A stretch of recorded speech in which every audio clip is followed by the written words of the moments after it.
Good evening. Good evening. The cartoon will start. No, that's not right. Thank you all for coming.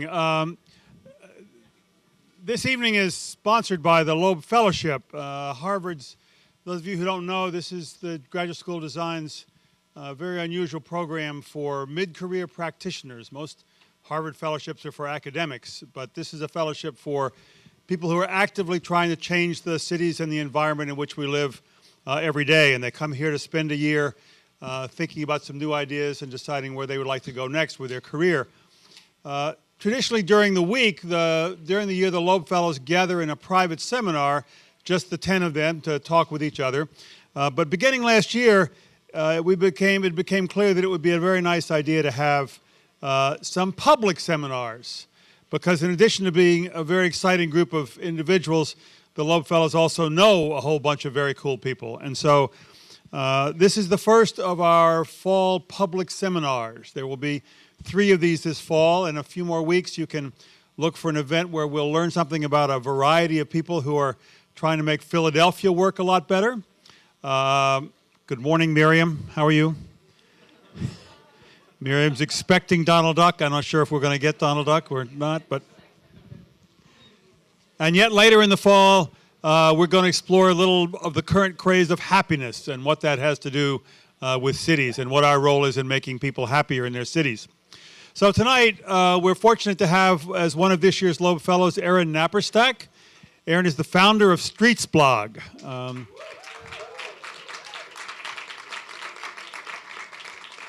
Clearly, his fame precedes him. Streets Blog has become a very major factor in the transportation thinking and planning in New York City. And now there are Streets Blogs appearing in San Francisco, Los Angeles, Chicago, and even, who would believe it, the nation's capital. So without further ado, here's Aaron Napperstack to explain a bit about Streets Film. Okay. Hello. Thanks, Jim. Thanks, everyone, for coming out tonight. It's great to have full house here for Streetfilms movie night. Let's see. So tonight we have my good friend and colleague Clarence Eckerson Jr. in from New York City, our special guest star. And Clarence, oh, clap. You can clap. And I knew when I got this Loeb Fellowship that one of the things I was going to do no matter what was get Clarence up here for a Streetfilms movie night. It was highest on my agenda. Clarence is someone I met in the spring of 2002, and I was getting very interested in this whole set of issues that we now often call livable streets in New York City. And in particular, I had become a bike commuter. And was just wondering, and kind of, so here it was, you know, you could bike around, and I was biking pretty much everywhere in New York and was finding it to be the fastest and most pleasant and often the most convenient and always the cheapest way to get around the city. And yet, New York City often seemed intent on killing you for using this happiness-producing, non-polluting, efficient mode of transportation. So I began working on these issues, and naturally one of the first people I ran into was Clarence, because Clarence at that time was doing marketing for Comedy Central, correct? Yep. He was just doing marketing for Comedy Central as his day job. He was producing a public access TV show called Bike TV that was an insane cult hit among bike advocates. And he was also running Transportation Alternatives Brooklyn Committee. TA is sort of the leading bike and pedestrian advocate in New York City. So it was impossible to start working on this stuff and not run into Clarence, basically. So Clarence, in a lot of ways, got me into this. A few years later, he and I both started, I did Streets Blog and he did Streetfilms. Clarence is now 425 movies into Streetfilms. He's produced 425 short web videos. Applause. I heard some applause. And I really do think it's, you know, and I was going through these videos, and big credit also goes to Tilly Hatcher, GSD student Tilly Hatcher, Justin Brandon, Nick Hornig, and Diana Lempel. Because all those guys really helped narrow down these 425 films to a set that we thought you guys would enjoy the most and be most relevant. But it's a pretty amazing body of work, and I think an important body of work that Clarence has put together, and also kind of entertaining and wacky. So we are going to see a whole array of these, and what we tried to do tonight was mix up both kind of geography, so we'll take you to a few different cities around the world. It's a little bit bike heavy, but we'll take you to a few different modes of transportation and a bunch of different policy ideas around this notion of livable streets, or this idea of, making our cities better for pedestrians, for cyclists, for transit riders, and a little bit less car-oriented. So with that, I think we can begin the show. Did I say everything? Clarence, do you want to say a few words, or do you want to wait till afterwards? All right, immediately after, so the show runs about 60 minutes exactly. You should definitely feel free to come down, get more popcorn, get some refreshments. Afterwards, Michael Hooper, GSD professor Michael Hooper, is going to be running a Q&A with Clarence for a few minutes, and we'll stick around and we can answer more questions. I do hope you'll stay. And that's it. It's just going to be one film after another, no talking, and we hope you enjoy the show.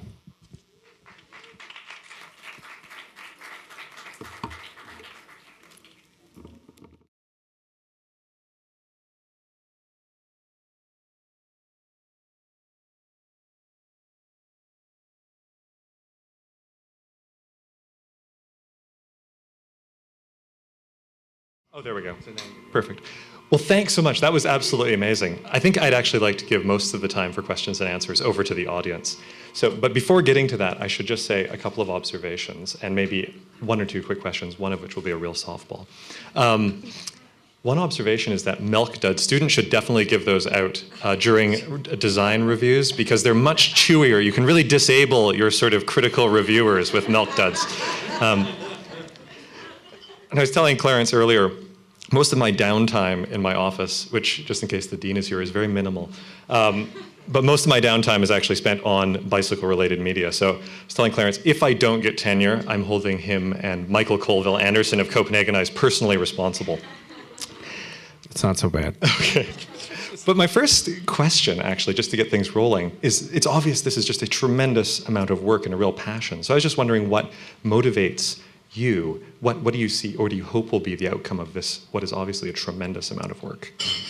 Well, I mean, to be selfish, first of all, it directly benefits me. This is something that I'm involved in, and I've been in New York City since 1991, and I've wanted to see the city better.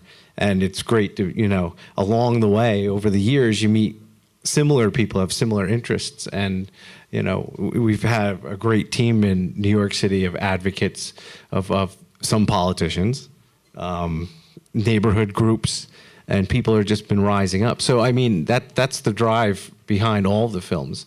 And also the drive is to not only make New York City better, but to make other cities better. And every time I'm making a film, there's a few things I always have in mind. Number one is how to make it as accessible to as many people as possible. And that's kind of breaking down some of these topics, whether it be with humor or with charts or diagrams or talking to, the public and seeing what their comments are. So having films that the community and the advocates at large can understand and use, but also that maybe we get a few more people in with each film, or that will spread the word. Okay, it was kind of fading for a minute, but yeah. So it disappeared again. In and out. Okay, it's okay. Okay, so that's one thing. Another thing is when I do these films, I'm always thinking of compression of time, because people don't have a lot of time in their lives anymore. And I've been kind of doing this when we had cable access. Aaron mentioned I had a cable access show, and back then you kind of had people's attention because they didn't have anywhere else to go. Then the internet came, and then you had YouTube. So always trying to keep the films in the 3 to 4 minute range. That's another thing that I always try to keep in mind when I'm doing these things. and also that always trying to find lessons whatever city you're in that will, other people in other cities can use other parts in that film, because you want as many people to watch these as possible. Exactly. Well, that's really interesting. That's a really thing that comes across really powerfully in the movies, actually, is that sort of comparative approach, looking across so many different cities in so many cases. I was wondering, how do you maybe overcome the barrier that maybe exists with people who are interested in alternative modes of transportation, or cycling, for example, reaching out to Streetfilms or Street's blog? Aaron, you might be interested in tackling this question as well. But how do you actually make sure you're not preaching to the choir, as it were? How do you make sure you're actually also reaching out to people who maybe are ambivalent or maybe even somewhat hostile? How do you sort of make that leap to beyond the sort of bicycle community, for example? Well, we always, I would say that, as of late, we've been doing a lot of bicycle films, but we've always tried to do pedestrian films. We've tried to do films about transit. We try to kind of take that whole broad spectrum, the livable streets, green areas, environmentalism. I think that the number one thing is you're always going to be preaching to the choir. So again, it's when you're talking about speed humps, if you're talking about that on film, you don't, I've been into too many of these conventions and hearings and things where people just get bogged down in the numbers and as you approach the speed hump, it should go up at a gradient of, 12% and end, and it's like the average person, when it comes to a speed hump on their neighborhood, wants to know, is it going to make my street safer? Is my kid going to be more safe crossing the street? Is it going to be more quiet? Is it going to make my value of my house more expensive, or, more want to live there? And people don't really care about all these technical parts so much. Yeah. And they want to know it works in other places, because people get scared of new things. And I think that's the one thing that Streetfilms has done really well over the last 5-6 years, is people using these films, for example, bike share is a good example, and Ciclovia is a good example, seeing that it works other places and works successfully. And then when people start to fight it, there's people that may have been in the middle, and they'll say, well, this works. Why are you being so, anti, Mr. Neighbor? Yeah. Wonderful. I think we should just open it up to the floor. Hi, I'm Andres Lepik, one of the Loeb Fellows here as well, and I'm coming from Berlin. And I have a specific question about why is public transport not being here on this view on the street films? Because the combination between bicycling and public transport, for example, in Berlin is a great issue. So you can take your bike into the metro, and they have reserved compartments in the trains for the bike, which makes it possible for you to also to travel the long distance. I think this is an issue also for American cities specifically, because in Copenhagen and Berlin, you have a great density in the city from the beginning. So if you use a bike, it makes sense because you take the short and the medium distances, but the long distances, like in the American cities, except New York, I think is a big problem. So if you have a bike and you want to go really a long distance, how do you get there? And it's not a question, it's more a comment. Well, first of all, my fault, because if we had another half hour, there was a whole set of bus, rapid transit, and light rail and train movies that we had picked, but somehow it just all ended up with all that bike stuff. I don't know what happened there. So Clarence has done amazing work in that realm, but it sort of didn't make the cut for one reason or another. Yeah, I'll say, this is 12 films. The cool thing is you can go home and now watch for free as many as you want, and there's another 410 or whatever. So, I recently did a film on how New York City is the only major city out of the 39 out of the 40 major cities in the United States without bike racks on buses. And strangely, it was not very well received in New York, except for Staten Island, where I suggested maybe that would be a good place to do it. But we have done that, and very excellently, I'm getting to go to Amsterdam for the first time in the Netherlands next week. So I'm sure I'm going to see a lot of good examples over there.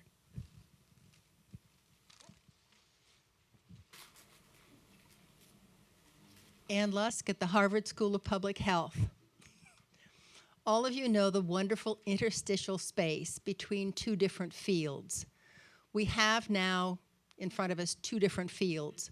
One is street films, which is pop, which is fun, which is appealing. We also have the academic field. Many of us conduct research. You can find the articles if you go on PubMed, you type in the correct titles. You might have difficulty getting through the dense abstract. But in that is now a lot more research than we had before. Because we're so privileged to have Aaron here, could we explore starting to do some street films on the academic research showing the benefits and the safety of different bicycle environments? Our research showed that cycle tracks have a 28% lowered injury rate compared to bicycling in the road. 2.5 times as many people use the cycle tracks compared to roads. We also showed that bicycle facilities better control weight compared to sidewalk facilities. The list goes on. And with Aaron, we could show you all of the research articles, give you access to all of the authors, and you could take our research, which can be kind of dense and hard to read, and take it out to the culture. That's what Clarence, I think, that's one of his greatest skills is making this really dense, kind of wonky stuff sometimes more accessible. So that's a great offer. So Clarence, you should do that. I will say there's one great film that you should check out that shows like an example of how you could take data like that, make it extremely interesting. We have a video on the Hudson River crossings and what you could do if you added a express bus lane and how, in New York City, how that would work. And you should check it. If you haven't seen that film, it's on Hudson River crossings. And if you just search that on the site, it'll come up. But very elaborate and fun things that are interesting, make you laugh and keep your attention while stats and things are going through.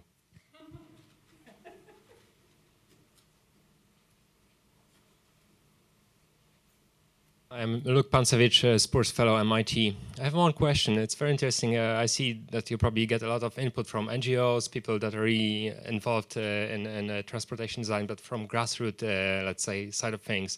What about traffic engineers and the main culprits of many of these solutions? Can you see any positive effect on, let's say, the whole design part of the equation based on, let's say, your films input or street blogs input? Or can you see increasing involvement of, let's say, more traffic engineers that take more humanistic approach to technology?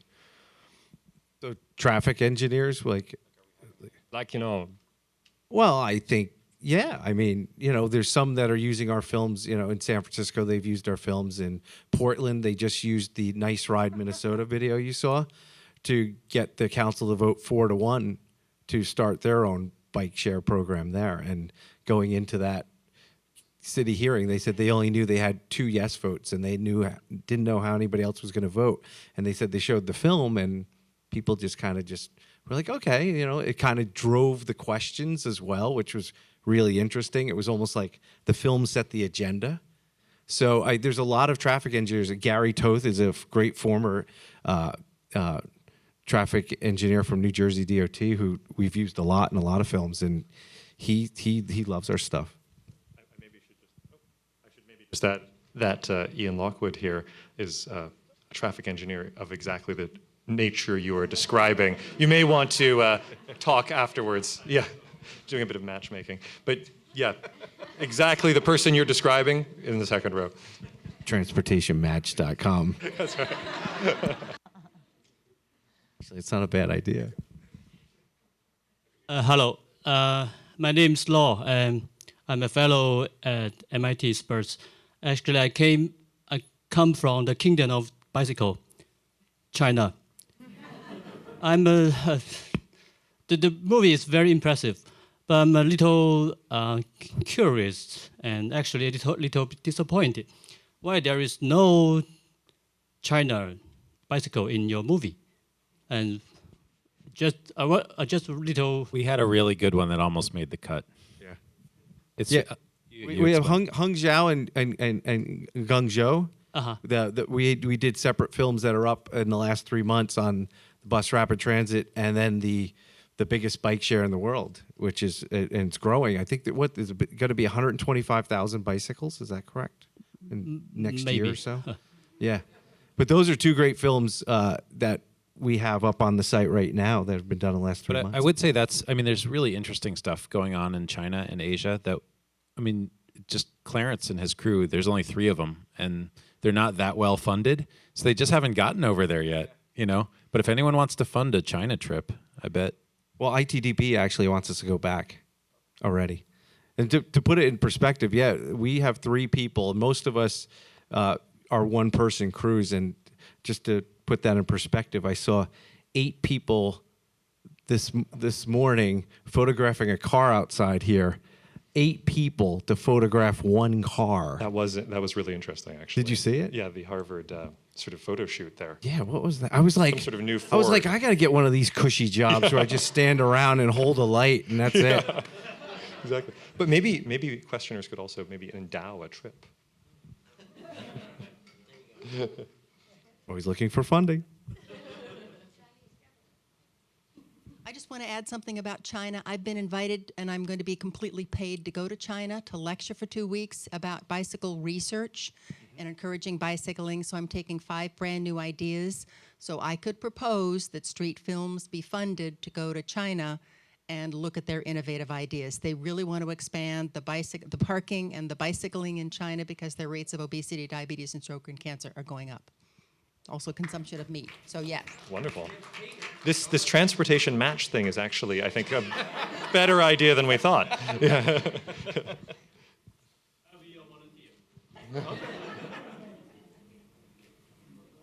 Any other questions? Tilly up here? Or the gentleman in the middle? Okay. Playing off that last question, have you ever been anywhere that's totally thrown you for a loop? Like Delhi, India, where there's no sidewalks and there's rickshaws and cars and mopeds and bikes and everything mixed together. And if so, how was that kind of influenced when you came back to more of a Western ideal of cycle tracks and lights and everything like that? So good or bad? I'll say when I went to Melbourne, that was one of the most amazing. Like I kept calling people while I was there, and I was like, you don't understand. If this was in the United States, I would move there right now. Because the whole city, you can walk for miles through alleyways and parks and along the river. And, it just, and you just never feel very much that there's even cars around unless you really go to a major street. It's a wonderful society. It feels like New York, but maybe even cleaner. And maybe even much cleaner. more quiet. That sounds Definitely like a more stretch. quiet. But that Melbourne totally blew me away, and I just hoping to get back there just to hang out without a camera. Any horror stories? Bad things. But you're going to Mumbai, right? Isn't that part? Elizabeth is going to Mumbai. Maybe. Well, we're talking about Mumbai, so I've never been to India, so that would be. Not that that's a horror story necessarily, but it's not the Western cycle track ideal. The amazing thing is if you do any research on Melbourne, we also have a film on that, the cycleways and the alleyways of Melbourne. And knowing that just 13, 15 years before I went there, and Jan Gehl visited and drew up a master plan, and they actually followed it. And to know how horrible it was, and who had seen the photos, like you just would never imagine it could happen. And then, of course, New York City, we've still got a ways to go. But in the last 3-4 years, you see that it can change if people really have a vision and they have a mayor and legislature and people that back them. So we're on our way in New York. We've got some wonderful spaces, as you know, now in New York, but we still got some pretty horrible spaces, too. Wonderful. Tilly? Or Tilly and then Jim, maybe? How has your process changed since you started doing this? Oh, that's a pretty good question. Because when we first started, and I've been doing documentary advocacy filmmaking in some way for about, in one way or another, for 10 or 11 years. And when we first started Streetfilms and Streets Blog, we were extremely critical of New York City. And our films were probably at least half the time critical and I don't want to say depressing, but really documenting problems. Oh, I'm almost getting killed crossing here and things like this. And then as the administration and Streets Blog started to have an effect and the advocacy group started to have an effect, and then Jeanette Sada-Khan came in, we started looking more. We were always going to other places doing best practices, but then it changed about New York City. It became more about the positive. It became more about, look what it was before, now look what it is like, and look at all the residents and the business owners who are just saying, I love this, and trying to keep that snowball going. Our business, our thinking of what to do kind of sometimes gets more challenging because we have done so much and it's harder and harder to find what's the new thing. I mean, when we went to Ciclovia at the end of 2007, as you saw from that montage of films, and there's many others that we've done, nobody had properly documented Ciclovia to the American public. And once our film came out, and that film's been watched 250,000 times on various sites, all totaled, you know, the mayor of San Francisco at the time, Gavin Newsom, they'd been appealing to him for almost a year. Let's do it. And then they were like, here's the film. You got to watch this film. And after he saw our film, he signed on the dotted line, and they did it. And, you know, we've got that kind of response from other mayors. So it's hard to find what the next thing is. One thing I want to do when I go over to the Netherlands is there's the town called Groningen. It's hard to pronounce. And they have a concept called traffic cells there, where, you know, you have like a whole bunch of neighborhoods, and you can only drive around in this neighborhood or in this neighborhood or in this neighborhood. And to get from this neighborhood to this neighborhood, you have to go out of your neighborhood and go around and come in. And so that's kind of a concept. You know, we have traffic calming like there is in Berkeley and things, but we really haven't seen that kind of a thing documented. And that's why bicycle use is so high there, because it takes a long time to drive there, but it's safe and easy to bike between these places. So that's really interesting. Jim, did you want to pose a question? This is was a great series of films. I loved them, and a lot of people in this room are people who are going to be making some of these recommendations and shaping this kind of change in the future, and this is perfect for them. But a lot of us are not transportation people. We just like cities, and we like them to work better. So I wonder if you guys have any advice for us, sort of citizen advocates, whether you found over your working time that there's any kind of a hierarchy of low-hanging fruit. That's a bad metaphor, isn't it? What should you try to do first? What are the things that it's easy to get people to agree to that then begin to send a message that it could be a different way, and you can try for some more ambitious things? Is there such a thing as a kind of a pattern of change? Well, I think, and Aaron could talk about this, talk to your neighbors first. Get your neighbors involved. Start neighborhood groups. Start asking for, if you don't like what your community board in New York City, we have community boards. If you don't like what they're doing, form a neighborhood group. Challenge them or work with them. You know, start these little things like, you know, getting, it's so funny when New York was even bad, I say, you know, whatever, 10, 12 years ago. But, you know, you could go to certain street intersection, and, you know, all 4 restaurants and stores on the side just decide, oh, we're going to put some benches out, and that encourages street life, and it's like you build on that. Yeah, I think actually our movement's learned a lot from Jan Gehl in terms of incrementalism, and not necessarily going for the big capital project, you know, and the big tear down and street redesign, but doing things in time, using time as well as space. So for Ciclovia is a great example of that. You know, you do a car-free street event, or the 78th Street Jackson Heights Queens movie that we showed, the second movie, where people said, hey, we have this street, we want to make it car-free for a time, just for a period of time. And it's not going to cost anything, and you're not going to have to do any construction. And we have a bunch of people here who want to try that. And I think that's the most powerful way to start, is to do things that don't really require construction or money, but can just sort of change a place for a period of time. And then that street is now heading towards becoming a permanent part of the park that it's adjacent to. And that's a 4 or 5 year process. And the good thing is, like a lot of these things we're mentioning, they almost universally are going to be positive things. You know, hey, my kid's out playing in the street for one day. Hey, that was kind of cool.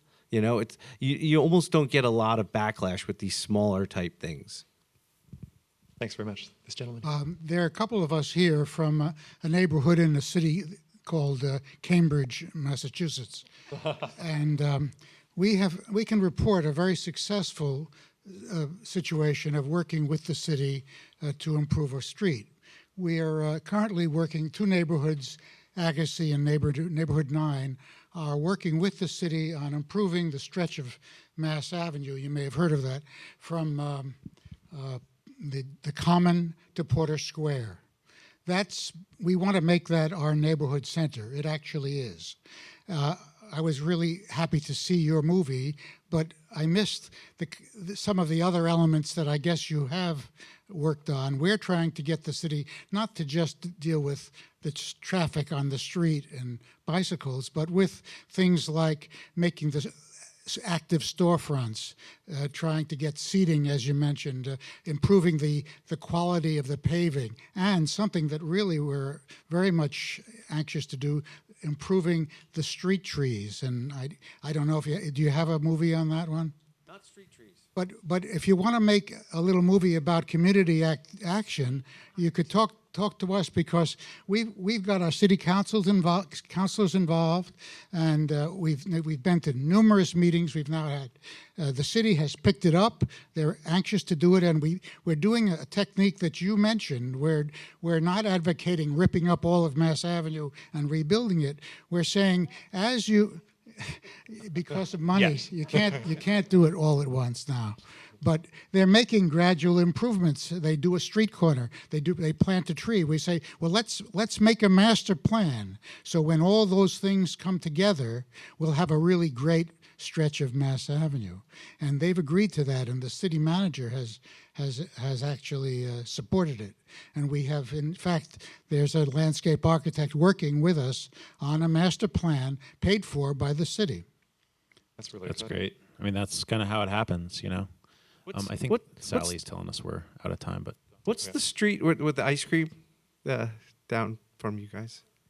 What's Lafayette Square? That's like one of my favorite. I mean, it was happening while I was coming back and forth between Boston. I was like, that would have been a great before and after street film of like, I love that spot. Every time I come in now, I'll be like, yeah. Wonderful. Should we take one more question if we have one? Yeah. Is there a last question from anybody? we can stick around too a little bit. So maybe that's. Oh, yeah. It's on Clarence's T-shirt. Streetfilms.org. Streetfilms.org. Oh, yeah, and Clarence has a mailing list. It would be great if you could get your email address on there, and if you're interested in hearing from Street Films more. Oh, the video will be on the GSD website. Wonderful.